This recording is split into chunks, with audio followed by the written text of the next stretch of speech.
Real estate నడిస్తేనే ఏ business అయినా నడుస్తుంది. ఇది అందరికీ తెలిసిన వాస్తవం.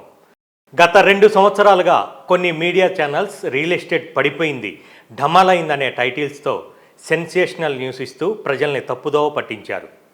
వేరే బిజినెస్లు చేసేవాళ్ళు ఆ వార్తలను పంచుకుంటూ మా బిజినెస్లు బాగానే ఉన్నాయి కదా అనే భ్రమలో ఆనందపడ్డారు.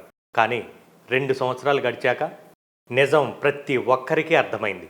చాలా బిజినెస్లు కోలుకోలేని విధంగా కుప్పకూలిపోయాయి.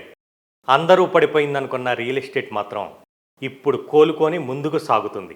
అందుకే రియల్ ఎస్టేట్ బాగుండాలనేది ప్రతి ఒక్కరి ఆకాంక్ష కావాలి. ఎందుకంటే ఇది నడిస్తేనే దేశం నడుస్తుంది, అభివృద్ధి జరుగుతుంది. రియల్ ఎస్టేట్ ఇది పడదు, పడినా లేచి పరిగెత్తగలుగుతుంది. ఎవరు ఊహించలేని విధంగా రియల్ ఎస్టేట్ పుంజుకోబోతోంది. మీరు కూడా ఇప్పుడే రియల్ ఎస్టేట్ మొదలు పెట్టండి. మీ నిర్ణయమే మీ భవిష్యత్తును నిర్ణయిస్తుంది.